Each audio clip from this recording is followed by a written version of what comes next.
I never planned to write this as a post, but after what happened, I needed somewhere neutral. Somewhere my words wouldn't be twisted, laughed at, or dismissed as exaggeration. If you've served, you'll probably recognize the pattern immediately. If you haven't, maybe this will help you spot it before someone uses your absence against you. I came home from service expecting quiet. Not applause, not gratitude, just quiet. I wanted a bed that didn't vibrate with distant explosions, a shower that lasted longer than 3 minutes, and a door I could close without checking exits in my head. I thought home was supposed to mean safety. That assumption already tells you how naive I was. Before I left, my relationship with my father was strained but familiar. He was the kind of man who measured his worth by how small he could make others feel. Loud voice, constant sarcasm, jokes that were only funny to him. He always needed an audience, and if there wasn't one, he created it. When I told him I was enlisting, he laughed, not nervously, not proudly. Amused, like I had just told him I was auditioning for a bad reality show. "You?" he said, looking me up and down. "You won't last. You're too soft." I didn't argue. I packed my bag. During service, contact was minimal. I didn't have the energy to maintain relationships that already felt like combat. Messages went unanswered. Calls were short.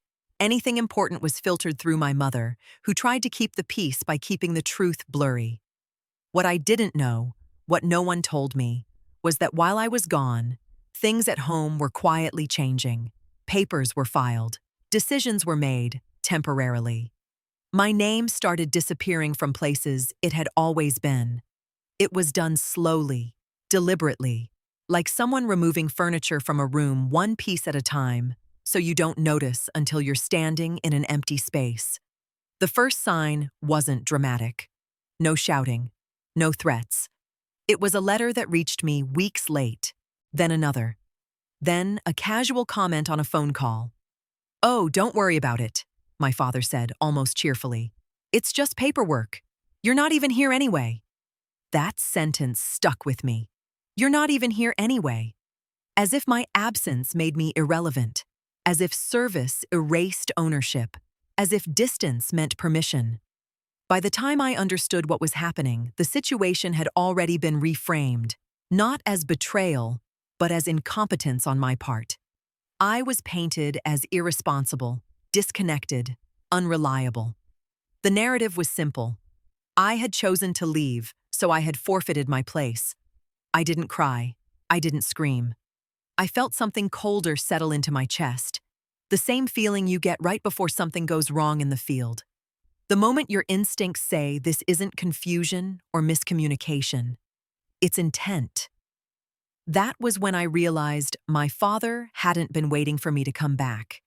He'd been waiting for me to be gone long enough that no one would question what he took. And I was already on my way home, walking straight into a humiliation he was absolutely certain I wouldn't survive. The humiliation didn't begin in the courtroom. That part was just the finale. The place where everything he'd been doing quietly finally came into the light. It started weeks earlier, the moment I came back. I arrived without warning. No announcement, no dramatic return. Just a backpack, a duffel, and the kind of exhaustion that sinks into your bones and refuses to leave. I didn't want attention. I didn't want questions. I just wanted to sleep in my own room and figure out my next steps without pressure. The house looked the same from the outside. Same fence, same windows, same porch light flickering like it always had. Inside, something felt off immediately. Not hostile, not angry. Worse, casual. My father barely looked up when I walked in. No hug, no, "You're home." Just a glance, then a smirk that didn't quite reach his eyes. "Well," he said, leaning back in his chair. "Look who finally remembered where she lives." I ignored it. I'd heard worse from drill instructors who at least earned the right. At dinner, the tone shifted.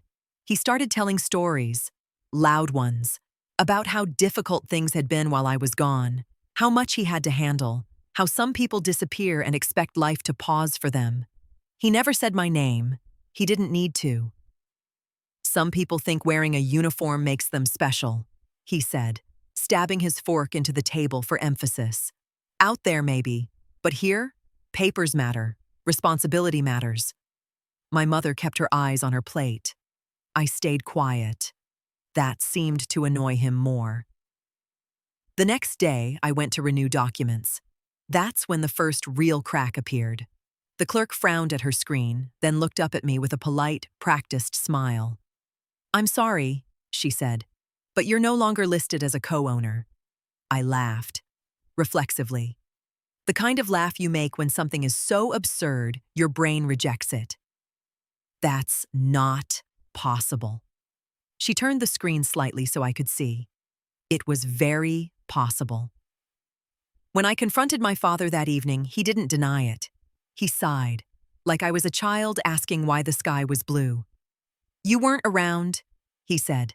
"Someone had to manage things." "You signed nothing," I replied. "You didn't need to. It was handled." Handled. That word became his favorite. From then on, the comments sharpened. Subtle at first, then public. At a family gathering, he joked that I'd played soldier instead of building a life. When an aunt asked about my service, he waved it off. "She exaggerates," he said. "You know how dramatic she is." People laughed. I felt something hot rise in my chest. Not anger yet. Disbelief. He started questioning my competence openly. Asked if I'd even finished my training. Suggested I'd come back with nothing to show for it. When I mentioned legal action, he scoffed. "With what money? You think uniforms pay lawyers?" That's when I understood the strategy. He wasn't just taking things. He was rewriting who I was, stripping me down to unemployed, absent, confused, making sure that by the time this reached court, I'd already been humiliated enough that no one would expect resistance. The final blow came with the court notice, filed in my absence, framed as concern. He was protecting assets from someone unstable after service. Unstable. That word sat on the page like a slap. That night, I didn't sleep. Not because I was afraid, but because something else took its place. Focus. I stopped trying to explain myself. I stopped arguing. I stopped reacting. I let him believe the story he'd written. Because I knew something he didn't. Humiliation only works when the person you're humiliating has nothing to reveal. And he had no idea who he was about to face in that courtroom. If you think the worst part is the public humiliation, you're wrong. The worst part is the private testing, when someone tries to measure how broken you are before they decide how far they can go. My father started watching me differently after the court notice arrived. Not aggressively, clinically, like a man assessing damage. At breakfast, he'd ask questions that sounded casual, but weren't. "So what now? Any plans? You going back? Wherever it is you were?" Wherever it is you were. He said it like service was a vague vacation I'd overstayed. I answered calmly. Short sentences, neutral tone, no emotion. That unsettled him. He wanted anger, tears, defensiveness. He got silence. That's when the insults stopped being subtle. One afternoon, while I was sorting through old documents in my room, he leaned against the door frame without knocking. "You know," he said, "people come back from service different." "Different how?" I asked, not looking up. "Unstable, lost, entitled." I felt my jaw tighten, but my hands didn't shake. That surprised even me. "Courts don't like that," he continued. "Judges prefer people who are grounded." There it was. Not concern, not curiosity, a threat. I looked at him then. Really looked. The confidence, the certainty, the way he assumed I was already cornered. "You're saying this because you think I'm weak," I said. He laughed, actually laughed. "No," he replied. "I'm saying this because I know you are." That was the moment something snapped into place, not emotionally, strategically. I realized he wasn't trying to hurt me. He was trying to define me, to make sure that when I spoke, no one would hear authority in my voice. Just noise, just trauma, just a poor girl who went away and came back broken. That night, he pushed harder. At dinner, in front of my mother, he casually mentioned the upcoming hearing. "She's representing herself," he said, shaking his head. I offered to help. She refused. Pride, I guess. My mother looked at me, eyes wide. I said nothing. "Honestly," he continued, "it's sad. Comes back with nothing. No job, no lawyer, no plan." He paused, waiting. I didn't react. That's when his voice sharpened. "Say something," he snapped. "There's nothing to say," I replied. That infuriated him. "You think you're smarter than me? I think you're underestimating me." The room went quiet. He stood up abruptly, chair scraping the floor. "You don't intimidate anyone," he said. "You're not special. That uniform you wore, it doesn't mean anything here." There it was again. War, past tense, as if I had already been erased. I nodded once. "We'll see." He scoffed, waved his hand, and walked out. "Don't embarrass yourself in court," he called over his shoulder. "People will laugh." That night, I lay awake staring at the ceiling, listening to the familiar sounds of the house I'd grown up in, and realizing it no longer belonged to me. Not because I'd lost it, but because I'd outgrown it. I wasn't angry anymore. Anger burns fast and leaves nothing useful behind. What I felt instead was control returning. Slow, deliberate, precise. I reviewed timelines, documents, statements. Not as a daughter, not as a victim, but as someone trained to stay calm under pressure, to speak when it mattered, and to let the enemy reveal themselves. He thought the confrontation would happen in that house. He was wrong. The real confrontation was coming. And for the first time, I almost felt sorry for him, because he had no idea how badly he'd miscalculated. I didn't go straight to anger after that confrontation. That came later. What came first was something heavier. The slow realization of how thoroughly he had tried to erase me. It's hard to explain to people who haven't lived it. Humiliation doesn't always arrive screaming. Sometimes it comes wrapped in paperwork, smiles, and the steady repetition of a lie until it starts to feel official. In the days leading up to the hearing, my father doubled down on the narrative. He stopped speaking to me and started speaking about me, even when I was in the room. On the phone with relatives. "She's confused since she came back. Service changes people, not always for the better. I'm just trying to protect her from herself." Protect. That word again. He said it loudly enough for me to hear, always, as if repetition would make it true. My mother avoided my eyes. She moved through the house like a ghost, flinching every time his voice rose. Once, when he was out, she whispered, "Maybe you should apologize, just to calm him." I stared at her. Apologize for what? Existing? Surviving? That night, the anger finally arrived, sharp and clean, not explosive, but focused. I went for a run until my lungs burned, until my thoughts lined up in neat rows instead of colliding. And that's when the memories surfaced. Not the battlefield ones.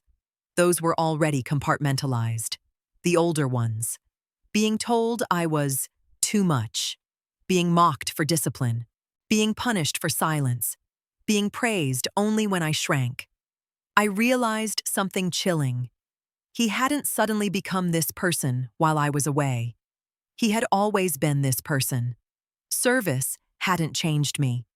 It had just removed me from his reach long enough for me to see it clearly.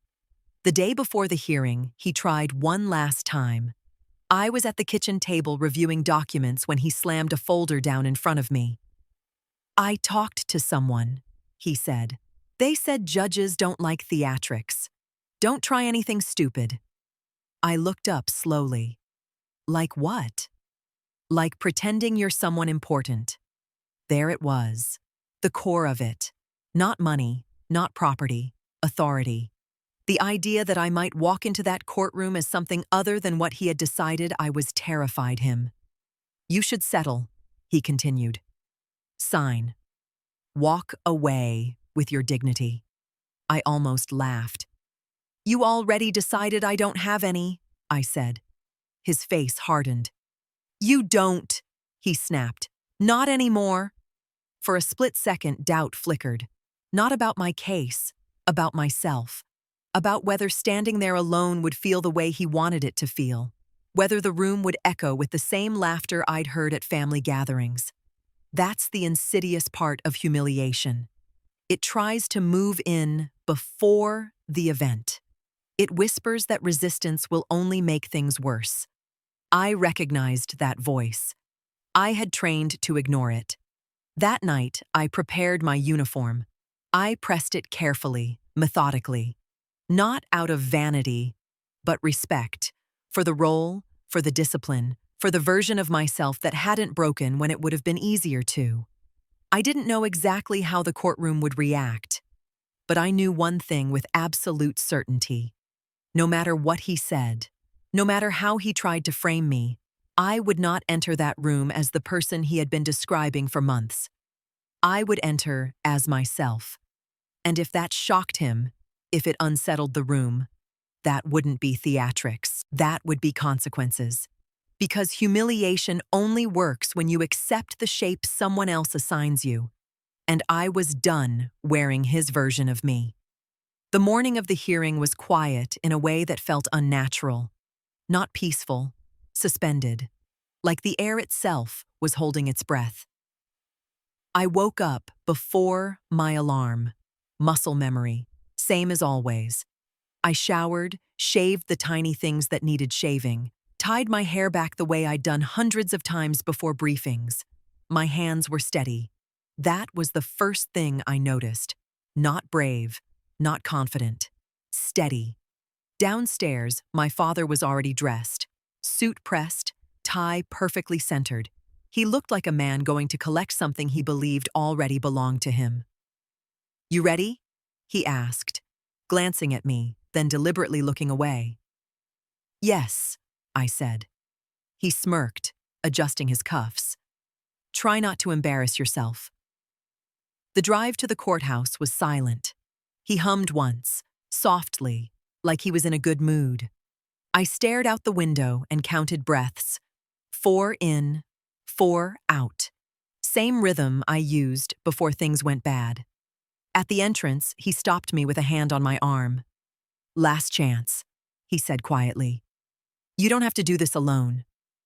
I met his eyes. I'm not alone, I replied. He laughed under his breath and walked ahead. Inside, the courtroom was smaller than I expected. Older, wooden benches worn smooth by decades of shifting weight and crossed legs. People whispered. Papers rustled. A few heads turned when they saw me. Not because I stood out, but because I didn't. No lawyer beside me, no entourage. Just a woman with a folder and a calm face. I could feel it then. The judgment. The assumptions sliding into place. Poor thing. Probably overwhelmed. Probably doesn't understand what she's walked into.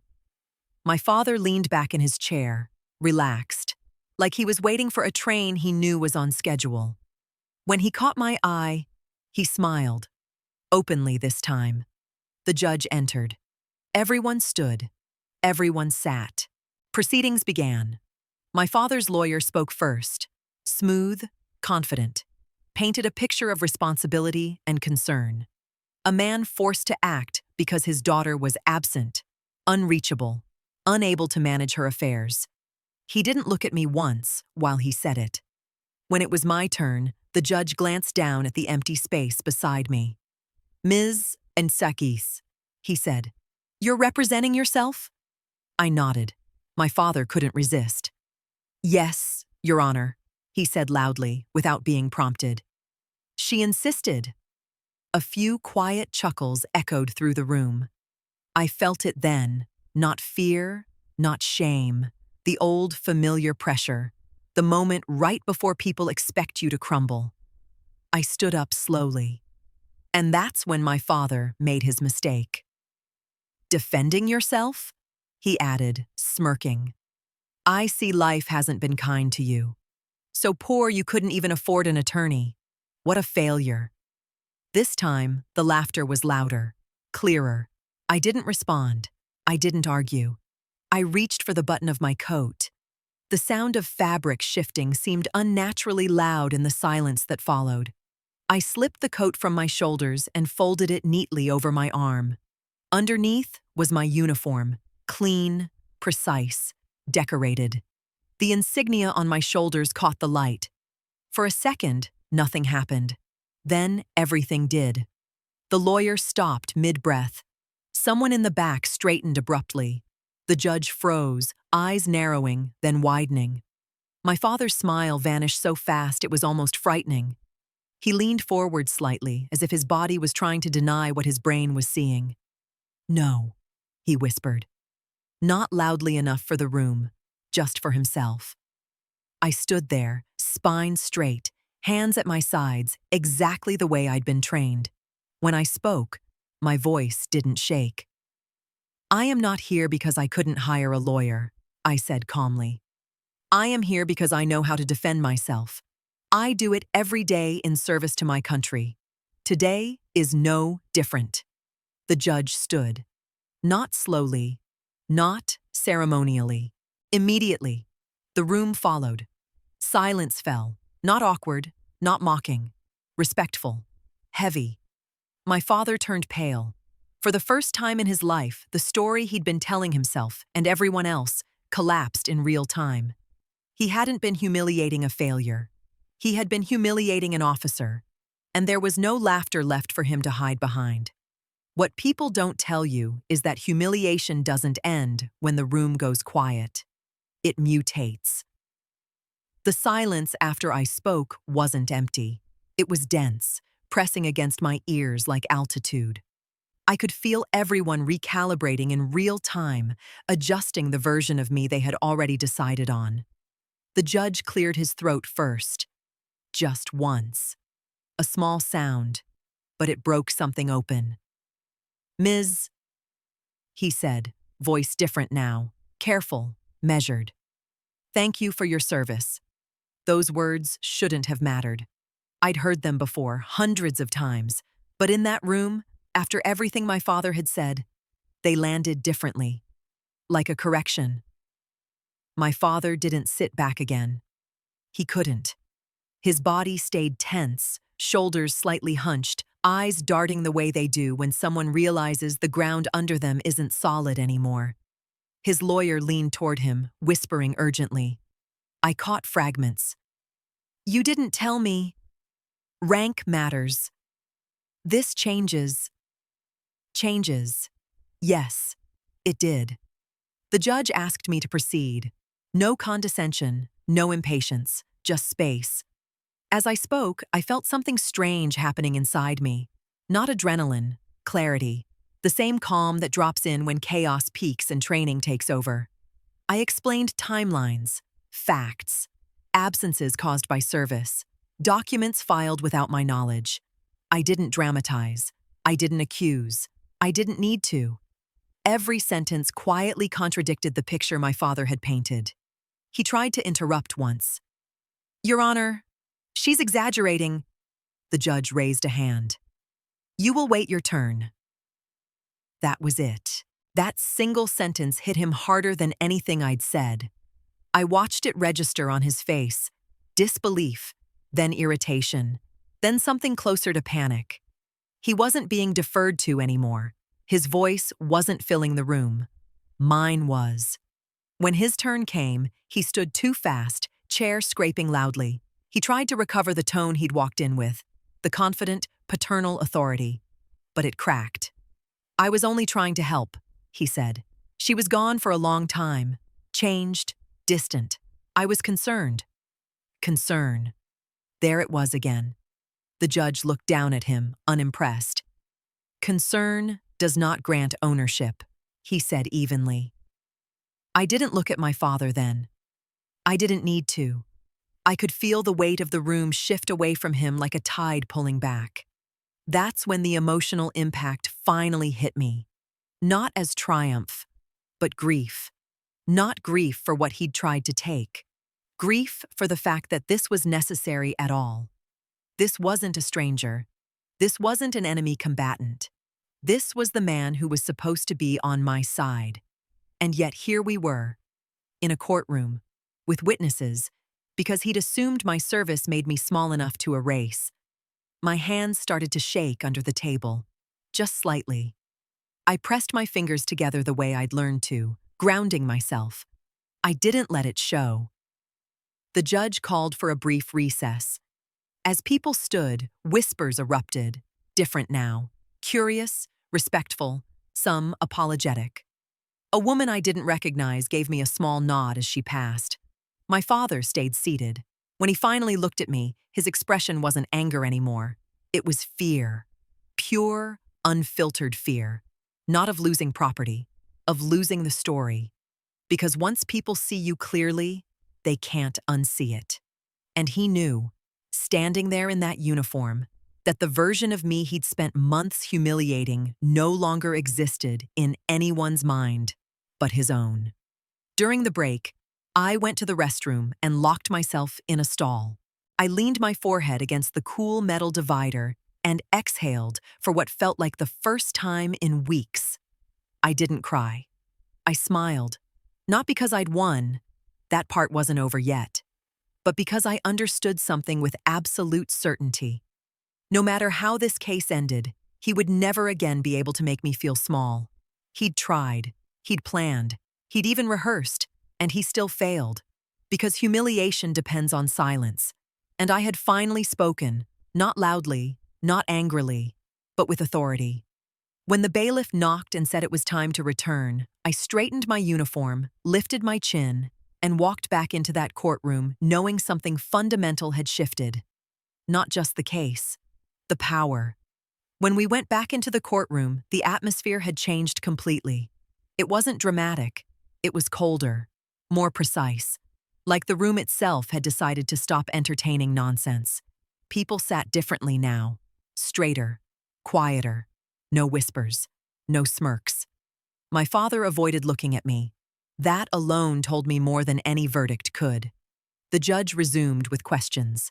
Direct ones, uncomfortable ones. Not for me, for him. You filed these documents while your daughter was deployed? You did not inform her? You presented her absence as incapacity? Each question landed like a measured strike. My father answered too quickly at first, then too slowly. His voice lost its rhythm. The confidence that had carried him through family dinners and loud phone calls collapsed under scrutiny. I assumed, I believed, I was advised. The judge stopped him. Assumption is not authority, he said. Belief is not consent. I watched my father's hands. They were shaking now, just slightly. He tried to hide it by clasping them together, but the damage was done. This was new territory for him. He had always dominated conversations, always talked over people, always controlled the tone. Here, he was just another man who'd overreached. His lawyer tried to salvage it, introduced arguments about family responsibility and temporary guardianship. Words meant to sound reasonable. They didn't. The judge turned to me. Ms. He said, during your service, were you ever deemed unfit to manage your affairs? No, Your Honor. Were you ever informed that legal actions were being taken on your behalf? No. Did you authorize your father to act in your stead? No. Each answer was simple, clean, undeniable. My father stared at the table. That's when something unexpected happened. He broke, not dramatically, no shouting, no explosion. He laughed, a short, brittle sound that echoed too loudly in the quiet room. This is unbelievable, he muttered. She disappears for months, comes back playing hero, and suddenly everyone's impressed. The judge's expression hardened. Mister, he said sharply, that comment is inappropriate. My father looked up then, eyes wild. You don't understand, he said. She's always been like this. Silent, stubborn, acting superior. He turned toward me. You think that uniform makes you better than me? There it was. The real confrontation. Not legal, personal. I stood, slowly, deliberately. No, I said evenly. It makes me accountable. That seemed to confuse him. I answer for my actions, I continued. Every day. You've never had to. The room went still again. The judge didn't interrupt. My father's face flushed deep red. You're ungrateful, he snapped. After everything I did for you? You mean everything you controlled, I said. A sharp inhale rippled through the room. He pointed at me, finger shaking now openly. You left. You abandoned this family. I didn't raise my voice. I served, I replied. There's a difference. That was it. That was the moment he realized he wasn't losing property. He was losing authority. The kind that comes from fear, not respect. The judge called a stop to further commentary and announced he would rule shortly. Final statements were recorded, documents reviewed. As the court clerk collected papers, I felt a strange mix of emotions rise: relief, sadness, something like mourning. Not for the relationship we'd had, for the illusion I'd held on to longer than I should have. When proceedings ended for the day, people stood again. This time, a few looked at me directly. One older man gave me a quiet nod. A woman mouthed, "Thank you," without sound. My father didn't move.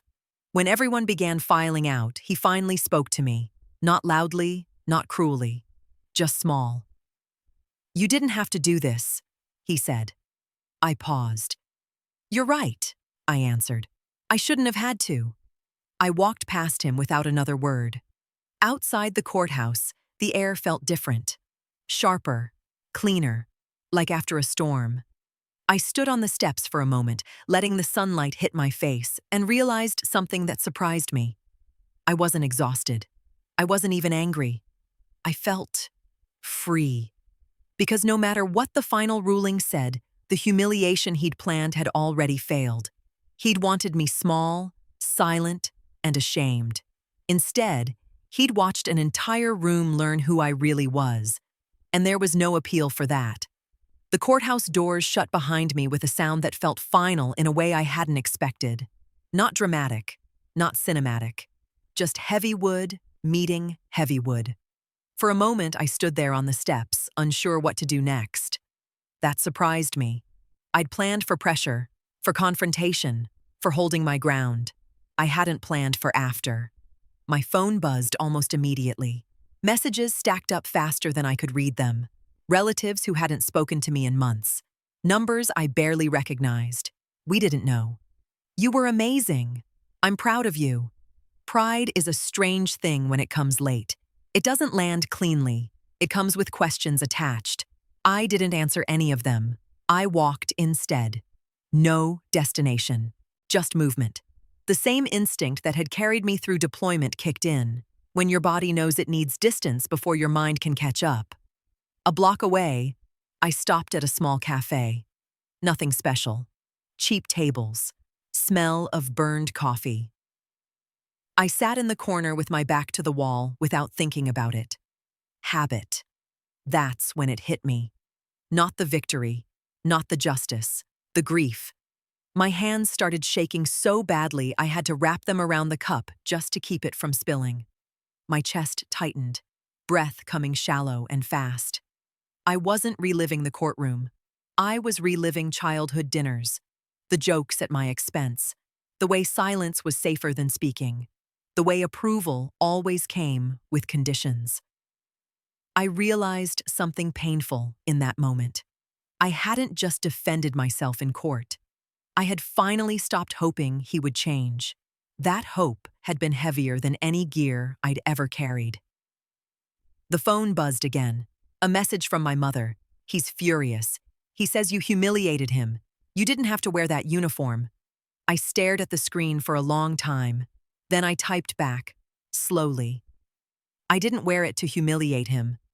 I wore it because it's who I am. 3 dots appeared, disappeared. Appeared again. No reply came. I paid for my coffee and left. That evening, the house felt different. Smaller. Tighter. Like the walls had absorbed everything said that day and didn't know what to do with it. My father wasn't home. Good. I packed a bag. Not in a rush. Not angrily. Just decisively. Clothes.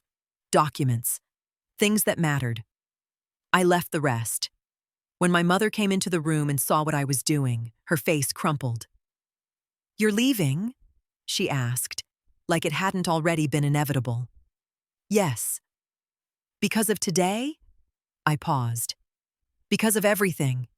She cried quietly, asked me to reconsider, said things could calm down, go back to normal. Normal. I almost laughed. Normal was the problem, I said gently. That night, I slept somewhere else. A friend from service, no questions asked. Just a couch and a blanket and the kind of silence that doesn't judge. Lying there in the dark, I thought about revenge.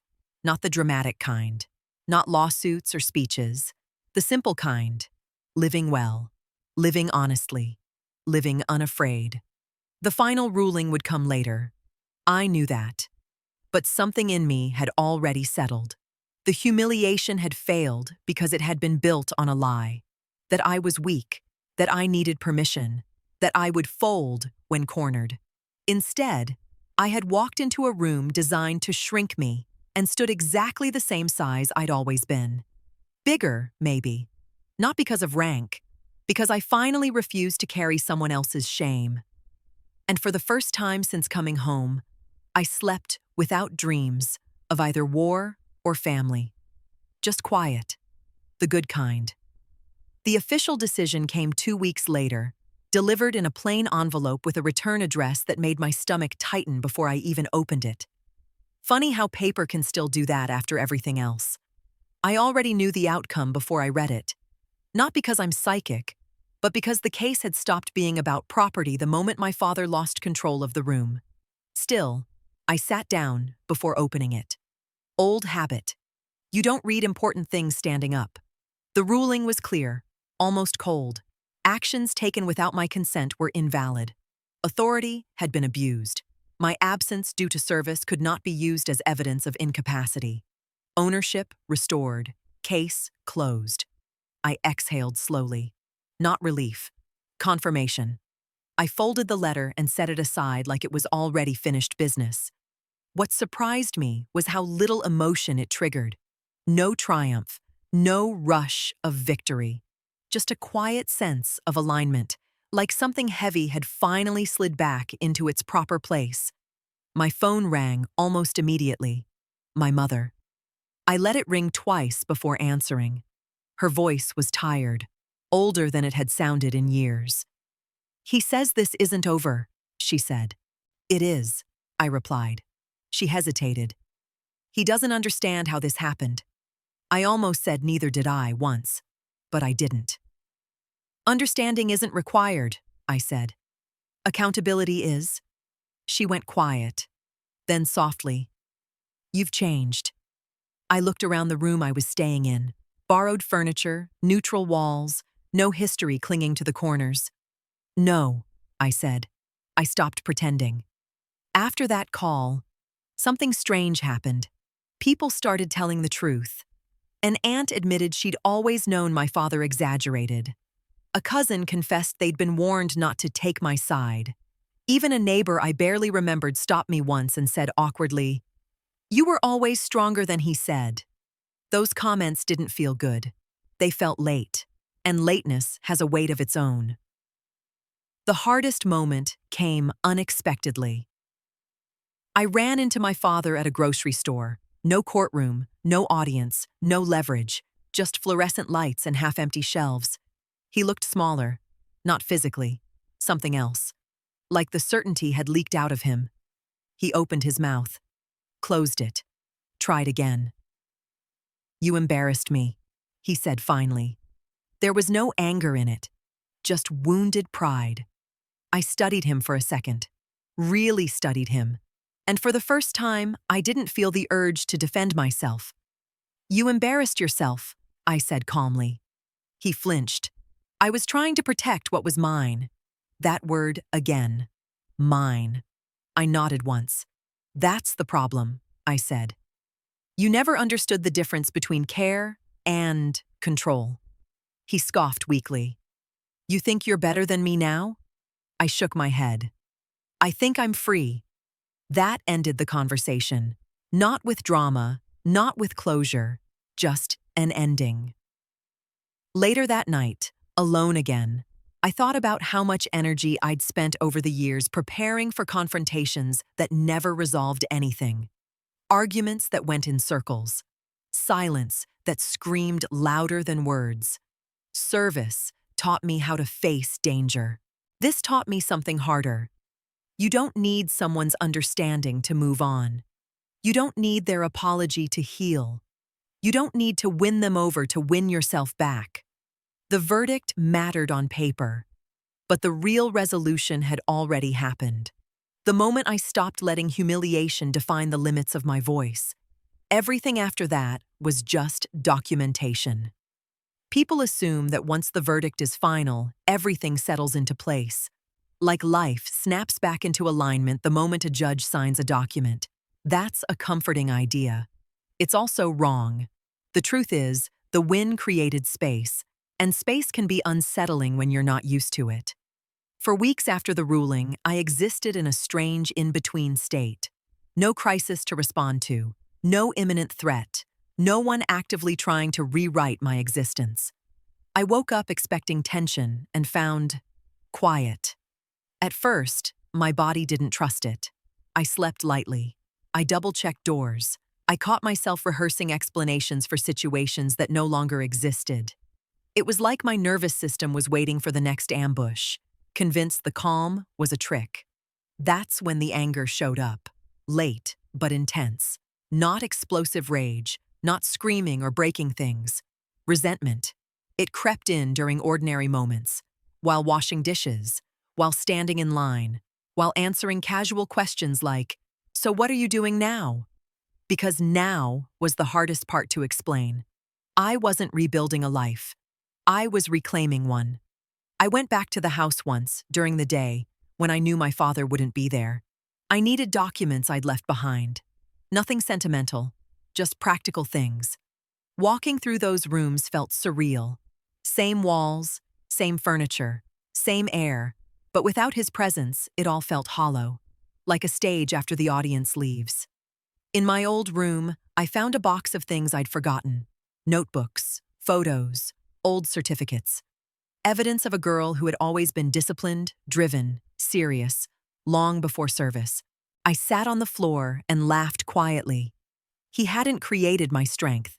He'd just failed to erase it. That realization shifted something deep inside me. I stopped waiting for emotional closure from people who had benefited from my silence. I stopped explaining myself to relatives who only spoke up once it was safe. I stopped minimizing what I'd survived to make others comfortable. When people asked why I didn't reconcile, I answered honestly. Because accountability came too late. Some nodded, some didn't. That was fine. I started focusing on what was mine again. Routines, goals, discipline for my sake, not as a response to threat. Morning runs without anger, fueling them. Planning without bracing for sabotage. Choosing rest without guilt. Revenge fantasies faded on their own. Not because he didn't deserve consequences, but because he'd already received the only one that mattered to him. Irrelevance.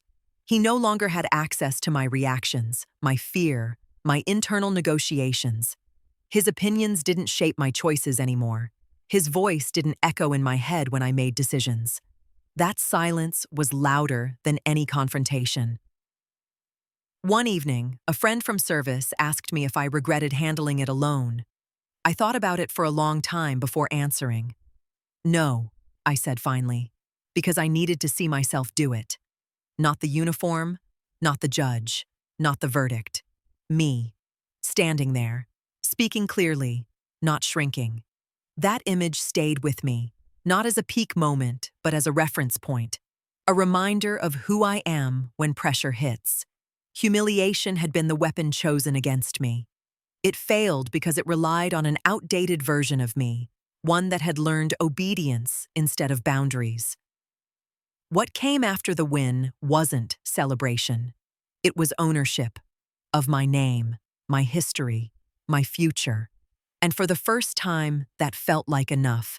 I didn't walk away from this with a neat moral or a dramatic closing scene. Life doesn't wrap itself up that way, no matter how badly we want it to. What I walked away with was quieter and heavier and far more useful. I learned that humiliation doesn't always look like cruelty. Sometimes it wears concern. Sometimes it calls itself protection. Sometimes it smiles and says, "I'm doing this for your own good." Those versions are the most dangerous because they convince everyone else that the damage is justified.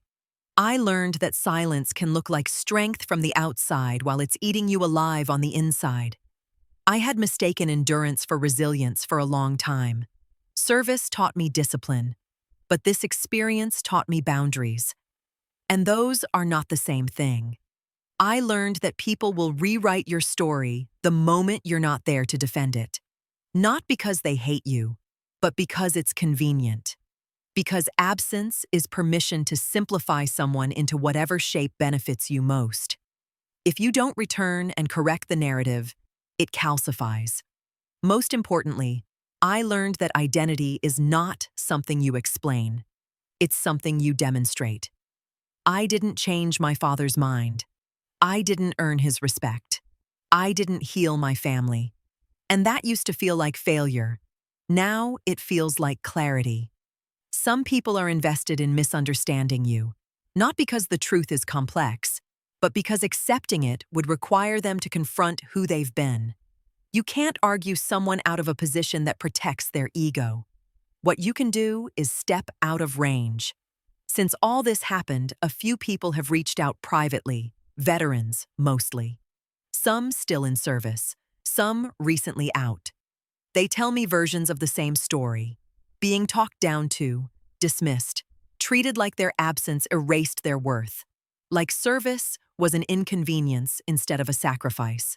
If you're one of them, here's what I wish someone had told me sooner. You don't owe anyone proof of your pain. You don't owe gratitude to people who benefited from your silence. You don't owe smallness to make others comfortable. Humiliation only works when you accept the role assigned to you. The moment you stop performing it, the entire structure collapses. I didn't win because I embarrassed someone in public. I won because I refused to stay invisible. And that's the part no one can take from me. Not family, not courts, not history. So if you're reading this and standing at the edge of something similar, wondering whether it's worth the fight, whether it's worth standing alone, it is. Even if no one claps, even if the apology never comes, even if the relationship doesn't survive, because one day you'll wake up and realize the quiet around you isn't emptiness, it's peace. And peace, after everything, is not weakness. It's earned.